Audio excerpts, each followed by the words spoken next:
Welcome to another episode of The Brand Called You, a podcast and podcast show that brings you leadership lessons, knowledge, experience, and wisdom from hundreds of successful individuals from around the world. मैं आपका host Ashutosh Garg हूं और मेरे साथ आज बहुत ही eminent entrepreneur, social entrepreneur, जिन्हों को जगह जगह पे अवार्ड्स मिले हैं, जयपुर से श्री नंद किशोर चौधरी हैं। चौधरी साहब, welcome to the show. Thank you. Mister Nand Kishore Chaudhary Jaipur Rugs के फाउंडर हैं, जो कि 40,000 आर्टिजन्स को सपोर्ट करते हैं 600 विलेजेस में, 5 स्टेट्स में, और इन लोगों में से 80% लोग विमेन हैं। उन्हें कई बारी कारपेट इंडस्ट्री का गांधी जी भी कहा गया है। और जब मैंने इनके बारे में पढ़ रहा था तो इनके अवार्ड्स और इनकी रिकग्निशन इतनी ज्यादा है कि मैं उनको अगर बोलना शुरू कर दूं तो हमारे पूरे 25 मिनट उसी में निकल जाएंगे। तो चौधरी साहब, मैं आज आपसे बात करेंगे जयपुर रग्स के बारे में। तो मुझे सबसे पहले ये बताइए कि जयपुर रग्स शुरू करने का क्या मोटिवेशन था? देखिए, मैंने जो बिजनेस की शुरुआत की जी, वो उसका पर्पज यही था कि मैं अपने आप को जानूं, हु एम आई, मैं कौन हूं, मेरी नेचुरल एबिलिटी कैपेबिलिटीज क्या है और मेरा पैशन क्या है। उस पैशन को मैं फॉलो करूं उस बिजनेस में, और जो मैं करूं उसको एंजॉय करूं। जी, बहुत अच्छा। और कब शुरू किया था आपने ये? मैंने अपने करियर की शुरुआत तो की थी मतलब 1978 में। जी, और जब आपने ये जब अपने रग्स का जो शुरू किया था, मेरे ख्याल से आपने खाली 5 या 6 लोगों के साथ शुरू किया था। तो बहुत लोग हैंडीक्राफ्ट करते हैं, बहुत लोग और तरह की चीजें, आपने रग्स को क्यों सिलेक्ट किया? देखिए, मैंने अपने करियर की शुरुआत एक दुकान से की जो मेरे पिताजी चलाते थे। ब्रांडेड शूज की दुकान थी जी शुरू में। तो मुझे उस दुकान पे ज्यादा मेरा मन नहीं लगता था सेल्समैनशिप के काम में। जी तो फिर मैंने इंट्रोस्पेक्शन किया कि मैं कौन हूँ, मुझे क्या करना चाहिए। तो मुझे समझ में आया कि मैं एक पीपल पर्सन हूँ, नेचर में टाइम गुजारना ज्यादा अच्छा लगता है। तो उस वक्त क्या, मुझे जब जानकारी की तो पता चला कि इंडिया में कारपेट में एक्सपोर्ट में बहुत ज्यादा मांग है और इतने वीवर नहीं थे कि उस मांग को पूरा कर पाए। जी तो मैंने सोचा मैं ऐसे धंधे से शुरुआत करूं जिससे मुझे लोगों से मिलने का मौका मिलेगा, गांव में जाने का मौका मिलेगा और ऐसे लोगों के साथ काम करने का मौका मिलेगा जिनको कोई नहीं पूछता। बहुत अच्छा। तो जब आप जैसे 1978 में जब आपने शुरू किया, तो मेरी और आपकी उम्र एक ही बराबर होगी, क्योंकि मैंने अपना काम आईटीसी में जो शुरू किया था, मैं 1979 में शुरू किया था अपने एमबीए करने के बाद। तो हर बिजनेस में कुछ इंपॉर्टेंट माइलस्टोन होते हैं। जब आपको लगता है कि आज मैंने शुरू किया, उसके बाद इस समय में ये बहुत बड़ा बदलाव आया जिससे कि पूरा बिजनेस बदल गया। तो अगर आप पीछे देखें पिछले 42-43 साल, तो ऐसे 3 क्या माइलस्टोन होंगे जो कि आपको याद आते हैं? देखिए, 1997 में जी, मतलब मैं 8 साल गुजरात में रहा। एक ट्राइबल एरिया था गुजरात का जी, और मैंने करीब 15,000 ट्राइबल लोगों को मैंने कारपेट वीविंग का काम सिखाया, या जो पहले सीखे हुए थे उनकी स्किल को अपग्रेड किया। और आज जितने भी जो बड़े अवार्ड्स मिले हैं उसमें इस अचीवमेंट का बहुत बड़ा हाथ है। बहुत बढ़िया, बहुत अच्छा। दूसरा सबसे बड़ा एक माइलस्टोन था कि 2008 में एक बार मैं ऑफिस में बैठा था, मेरे पास फोन आया, आई एम सीके पलार। अच्छा। तो मैंने सोचा इतना बड़ा आदमी मेरे को क्यों फोन कर रहे हैं। फिर उन्होंने बोला, आर यू मिस्टर चौधरी। तो बड़ा सावधान हो गया, मैंने आज तो कुछ बड़ी बड़ी बात है। फिर उन्होंने बोला, mister Chaudhary, I want to do a case study on your business model. तो फिर उन्होंने जयपुर रखी 2008 में एक केस स्टडी की 41 पेज की। तो जो उनकी किताब Fortune at the bottom of the pyramid है जी, उसकी सबसे पहले केस स्टडी जयपुर रखी केस स्टडी है। बहुत अच्छा, बहुत अच्छा। उसके बाद उन्होंने मेरे को Harvard, Wharton, university Michigan lecture के लिए भी बुलाया। अच्छा। तीसरा जो सबसे बड़ा माइलस्टोन है कि 2014 में हमने एक नए प्रोजेक्ट की शुरुआत की, उसको नाम दिया हमने मनचाहा। मनचाहा का मतलब है कि हमारी जो व्यूवर्स है उनको हमने फ्रीडम दी कि आप अपने खुद के डिजाइन के कारपेट बनाइए, खुद कलर चुनिए, खुद के डिजाइन के कारपेट बनाइए। और आज ये बताते हुए मुझे बड़ा बड़ा अच्छा लग रहा है कि अभी तक इस प्रोजेक्ट को 9 ग्लोबल अवार्ड मिल चुके हैं। अच्छा। और 2017 में बिमला देवी, जो कभी मतलब स्कूल, प्राइमरी स्कूल भी नहीं गई, वो अपनी डिजाइन का अवार्ड लेने के लिए German design award gold category में मिला और उसको अवार्ड लेने के लिए जर्मनी गई वो। वाह, बहुत, ये तो बहुत बहुत बहुत इंपॉर्टेंट माइलस्टोन्स हैं। तो मुझे एक चीज बताइए कि जब आप इतने सारे लोगों के साथ काम करते हैं, मतलब 40,000 आर्टिजन, आपने कहा गुजरात में 15,000 लोगों को सिखाया, तो ये लोग जो हैं कंपनी के एम्प्लॉइज तो नहीं हैं, ये तो इंडिपेंडेंट आर्टिजन्स हैं, अपने हैंडीक्राफ्ट्समैन हैं। तो आपकी इतनी स्ट्रॉन्ग क्या वैल्यूज रही हैं जो कि इतने सारे लोगों को आपने बांध के रखा है? देखिए, वैल्यूज का मैं आपको बताऊं कि मुझे आज के 10-12 साल पहले पता भी नहीं था वैल्यूज क्या होते हैं। और जब इतने सारे मैनेजमेंट गुरु, इतने सारे दुनिया भर के लीडर्स जयपुर आने लगे, तो फिर उन्होंने जयपुर के वैल्यूज को डिफाइन किया और मैंने भी वैल्यूज के बारे में बोलना शुरू किया। तो सबसे पहले वैल्यूज है एम्पैथी। अच्छा। Jaipur is driven by the compassion. जब आप कंपैशन से ड्रिवन होते हो तो आप अपने सारे जो स्टेक होल्डर्स हैं, सारे लोग हैं, उनको आप उनके दुख दर्द को समझ पाते हो जी, और उनको काम में इन्वॉल्व कर पाते हो। दूसरी वैल्यूज है इंटीग्रिटी, मतलब इतना इनोसेंट होना कि अंदर से भी वैसा ही हूं मैं, बाहर से भी वैसा ही हूं। बहुत अच्छा। और शायद इसी चीज ने, जब मैं गांव में जाता था तो पूरे इंडिया में व्यूअरों ने मेरे को इतना पसंद किया कि जिसकी वजह से आज जयपुर यहाँ पर है। तीसरी वैल्यूज बताना चाहूंगा, ह्यूमिलिटी, जहां अहंकार नहीं हो, बिल्कुल, नॉलेज का, पैसे का, इज्जत का, और मैं उतना ही अम्बल रहूं जहां से मैंने शुरू किया। चौथा सरलता। सरलता मतलब है कि एक पानी की तरह रहना, जिस बर्तन में भी डालो उसी तरह का शेप ले लेना, तो आप जिंदगी भर सीखते रहेंगे। बिल्कुल ठीक, बहुत। पांचवा है शेयर्ड विजडम, कि विलेज के अंदर जो ये महिलाएं हैं, इनके अंदर एक विजडम है, प्रॉब्लम सॉल्विंग स्किल्स है, मैनेजरी स्किल्स है, इनकी क्रिएटिविटी है। तो जितना जो स्टाफ है, काम करने वाले लोग हैं, वीवर महिलाएं, उन सबको लेके उनके पास जो अनुभव है, विजडम है, उसको शेयर करते हुए राइट डिसीजंस करना।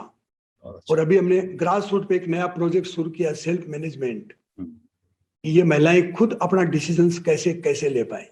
बहुत बढ़िया, बहुत अच्छा है। मतलब ये तो आपका अपना एक वैल्यू सरलता है, और आपने इतनी सरलता से ये पांचों अपने जो वैल्यूज हैं मुझे समझा दिए। बहुत अच्छा। तो अगर दूसरी तरफ से देखें तो इतना बड़ी ऑर्गेनाइजेशन खड़ी करने में आपके चैलेंजेस क्या थे? देखिए, सबसे पहला जो चैलेंज, जब मैंने 5,000 रुपए से इस धंधे की शुरुआत की थी जी, तोलूम लगा के, तो पहला था कि उसमें काम करने वाले जितने व्यूवर थे ना, they all were from the untouchable class. अच्छा। तो घर वाले बोले ये अछूत लोग हैं, हम इनको घर नहीं आने देंगे, मोहल्ले वाले मोहल्ले में नहीं आने देंगे। और जब मैं किसी पार्टी में, किसी गैदरिंग में जाता तो लोग हाथ मिलाने से इनकार कर देते थे कि ये तो अनटचेबल लोगों के साथ काम करता है। अच्छा। तब मुझे ये समझ में आया कि आदमी की पहचान जाति से कैसे हो सकती है। बिल्कुल ठीक। एक आदमी की पहचान तो उसके कर्मों से होनी चाहिए। बिल्कुल। फिर दूसरा जो सबसे बड़ा चैलेंज आया कि जब मैंने अपने एक्सपोर्ट की शुरुआत की तो मुझे और प्रोडक्शन की जरूरत थी। तो गुजरात का एक ट्राइबल एरिया था, तो मैं वहां जानकारी करने के लिए गया। तो वहां के लोकल लोगों ने बोला कि ट्राइबल लोग, they are not very welcoming for the outsiders. तो अगर आप इस एरिया में जाके बिजनेस करेंगे तो they can damage you, they can do any bad thing for you जी। तो उस वक्त मेरा एक अंग्रेज दोस्त होता था, उससे जब मैंने पूछा कि मुझे इस एरिया में काम करना चाहिए नहीं करना चाहिए, तो उसने बोला कि this tribal people, they are the most innocent people in India. बाहर के लोगों ने आके इनका शोषण किया है, तो तुम इनको लव, कंपेशन, एम्पैथी से डील करोगे, that will be your biggest loyal force. तो आशुतोष जी, मैंने उसकी बात मान के उस एरिया में काम शुरू किया और उन लोगों ने मेरे को इतना पसंद किया कि 3 साल में they started treating me as their mentor and guide instead of damaging.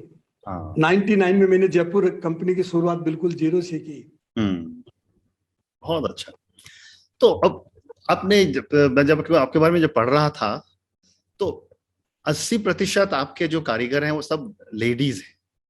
हाँ जी। और हम हमेशा ये कहते हैं कि अगर लेडीज को अगर परिवारों में एम्पावर किया जाए, पढ़ा करके उनको बिजनेस बना करके करे, तो पूरे परिवार को बदल देती हैं वो। बिल्कुल जी। तो आपने जो इतने सारे लेडीज को जो सपोर्ट दिया है, आपने क्या चेंजेस देखे हैं उनके परिवारों में और उनके फैमिलीज में? देखिए, एक तो जब से मैंने इस धंधे को शुरू किया तो मैं कॉन्ट्रैक्टर के साथ कभी भी काम नहीं करता था। तो हम जितना भी जो रॉ मटेरियल है, जितनी भी ट्रेनिंग्स हैं, जितना भी पेमेंट है, सुपरविजन है, वो सब उनके डोर स्टेप पे प्रोवाइड करते हैं जी। तो एक महिला को अपने घर का कामकाज निपटा के वो लूम पे बैठ के वीविंग करती है और उसको किसी भी चीज के लिए अपने घर के बाहर जाने की जरूरत नहीं होती जी। दूसरा, उनको जो इनकम मिली, जो कॉन्ट्रैक्टर इनकम देते थे, उससे कई बार डबल और 3 गुनी इनकम उन महिलाओं को मिली और उनको जो एक ग्लोबल लेवल पे बहुत बड़ी डिग्निटी मिली। मतलब जी, आज दुनिया भर के रिसर्चर, कस्टमर्स उनसे मिलने के लिए आते हैं और उनकी जो क्रिएटिविटी है, जिसका एग्जांपल मैं आपको बता ही चुका हूं कि 9 ग्लोबल अवार्ड मिल चुके हैं जी। और सबसे बड़ा था कि उनके माइंडसेट में इतना बड़ा चेंज आया कि they can understand the needs of the customer. और जो पैसा जो हाथ में आया एक्स्ट्रा, उससे परिवार को क्या हुआ? बच्चों की पढ़ाई वगैरह बढ़ गई होगी? हाँ, देखिए, जो पैसा उन लोगों के हाथ में आया, ऐसे हमारे पास हजारों के स्टडीज, स्टोरीज हैं, मतलब जी, कि उस पैसे से कितना ट्रांसफॉर्मेशन आया, कितनी ऐसी महिलाएं थी जिन्होंने अपने पति को पढ़ाया।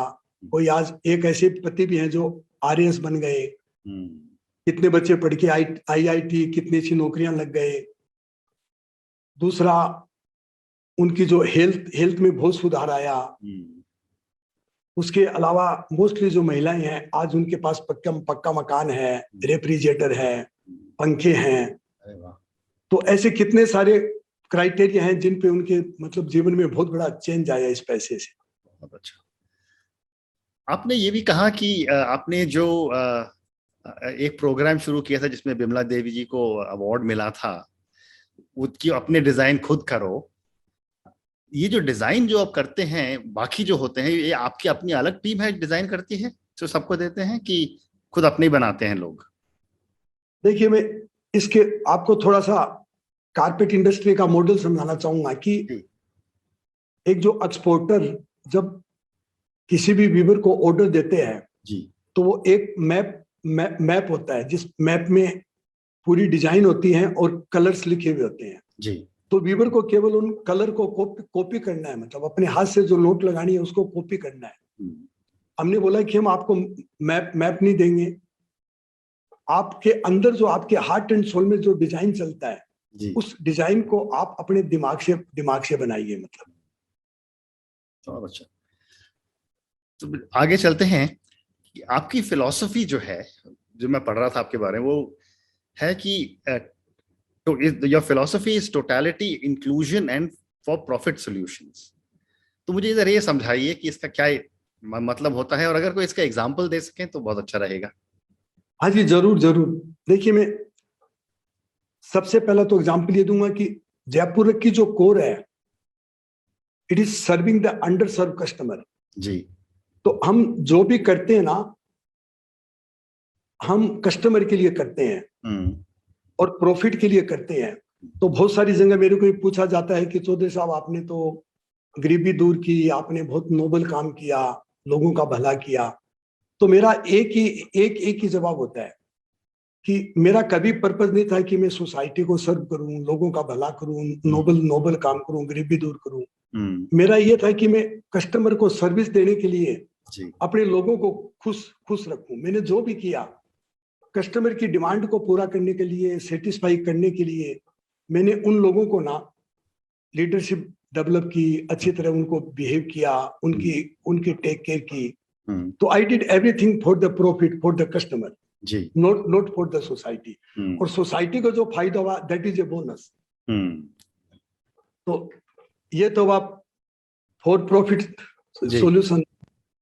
अटलांटा में मेरे को एक अवार्ड मिला था अमेरिका इंडिया फाउंडेशन से, जो जगदीश सेठ जो एमरी यूनिवर्सिटी के प्रोफेसर हैं, दुनिया के बड़े प्रोफेसर्स में उनका नाम आता है।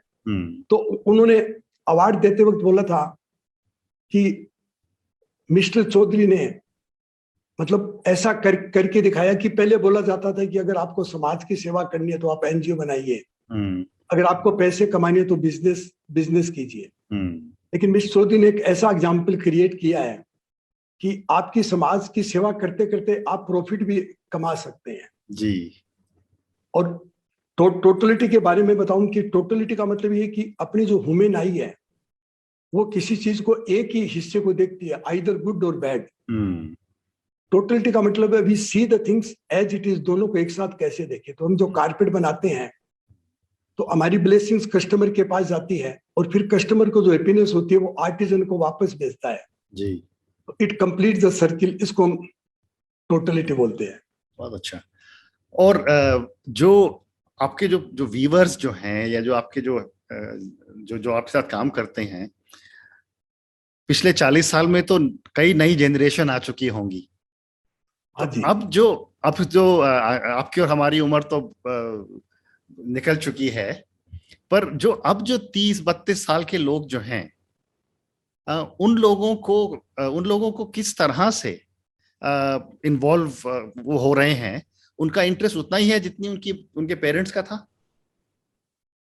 देखिए, जो सेकंड जनरेशन जो आ रही है, जैसे मेरे भी 5 बच्चे हैं जो अमेरिका पढ़े हैं और मेरे साथ बिजनेस में आए जी। उसके बाद में इतने सारे यंग प्रोफेशनल्स आ रहे हैं, तो उससे जो उनके पास एक जो ग्लोबल एक्सपोजर है और एक जो टेक्नोलॉजी की समझ है, ये पूरे बिजनेस को ट्रांसफॉर्म कर रही है, क्योंकि वो टेक्नोलॉजी की समझ ऐसी है, एक बहुत अच्छा ग्लोबल एक्सपोजर है और कस्टमर को कस्टमाइज सॉल्यूशन दे पा रहे हैं। और ये नई जनरेशन को ये समझ है कि मैं जो माल खरीद रहा हूं या मैं जो माल बना रहा हूं उसमें सस्टेनेबिलिटी सॉल्यूशन कितने हैं, मतलब जी, मेरा बिजनेस पर्पस ड्रिवन है या नहीं है, मैं कैसे लोगों से बिहेव करता हूं, प्लेनेट को नुकसान तो नहीं कर रहा है। तो ये तो जो अभी जो यंग जनरेशन आ रही है उसके बड़े अच्छे पॉइंट हैं और जो जिस पे मुझे लगता है अभी काम करने की जरूरत है। तो यंग जनरेशन क्या, कभी कभी जो अपना पैशन है वो इतने जल्दी सक्सेस होना चाहते हैं कि they convert their passion into the fever. अच्छा, तो मैं बताना चाहूंगा कि जो सेकंड जनरेशन है उनको अपने पैशन को that should be converted into the compassion. तो जो अगली जनरेशन है, आपने कहा कि कई लोग आईआईटी में चले गए, आईएएस में चले गए, कंपनीज में चले गए, जो रहे हैं उनका आप कह रहे हैं वही पैशन है जो उनकी मदर का था? हाँ, मतलब अच्छा, आप विलेज की बात करिए, विलेज लेवल पे जी, जहां हैंडीक्राफ्ट बन रहे हैं, जहां रग्स बनती हैं, वहां पर जो आपके साथ जिन्होंने शुरू किया था वो तो अब उनकी उम्र हो गई होगी, पर उनके बच्चे भी आ गए होंगे, तो उनका भी वही पैशन है जो उनकी मदर का था? नहीं, देखिए, ये तो अभी क्या एजुकेशन की वजह से, एक तो एजुकेशन इसका कारण है, दूसरा लोग गांव छोड़कर शहरों की तरफ जा रहे हैं जी। तो जो पेशन तो धीरे बिल्कुल ही खत्म जैसा होता जा रहा है, मतलब हाथ के काम का जो पेशन है जी, वो तो धीरे धीरे बिल्कुल खत्म होता जा रहा है। तो इसमें हमें बहुत बड़ा चैलेंज आ रहा है कि सेकंड जनरेशन को ना कैसे हम लोग ये महसूस करें कि ये हाथ से काम करना कितना प्राउड की बात है, कितनी डिग्निटी का काम है ये। जी जी जी। तो मैं आगे चलता हूँ। आपने जैसे कहा कि 2 लूम से 5-6 लोगों के साथ काम शुरू किया और आज इतनी बड़ी ऑर्गेनाइजेशन हो गई है। जब आप जिंदगी को देखते हैं खड़े होकर के, तो चौधरी साहब के लिए सक्सेस का मतलब क्या होता है? हाँ जी, बहुत अच्छा सवाल ये पूछा और आपने बहुत राइट टाइम पूछा। इस एज में मैं सही जवाब दे पाऊंगा। बिल्कुल। देखिए, मेरे लिए जो आज जो सक्सेस का मतलब है वो है कि आप अपने आप को कितना जानते हैं। अभी मैंने 2-3 साल से मुझे समझ में आया कि business is a journey to get the clarity of the life, to get the clarity, the purpose of life and high level of consciousness. जी, बहुत अच्छा, बहुत अच्छा। और सक्सेस के बाद मैं जनरली ये क्वेश्चन पूछता हूं कि आपको कौन या क्या इतना इंस्पायर करता है कि आप नई नई नई चीजें करते रहते हैं? देखिए, जैसे मैं क्या, एक शुरू से लेके आज तक मैं एक बच्चे की तरह हूं। तो जो सबसे ज्यादा मुझे इंस्पायर करता है कि मैं अपने आप को सुनता हूं, अपनी इंट्यूशन को सुनता हूं। तो मैं जो करता हूं उस करने में मुझे कितना आनंद आ रहा है और उसको और बेटर बनाने के लिए मुझे और क्या चाहिए। तो जो करने का जो आनंद है वही मेरा इंस्पिरेशन है। बहुत अच्छा, बहुत अच्छा। तो मेरे पास अब टाइम है, 2 सवाल और पूछूंगा आपसे। जरूर जी। अगला सवाल जो है वो फेलियर पे है। और मैंने कई बार ये बोला है, और मेरी ये किताब भी नई सबसे नई किताब फेलियर पर है।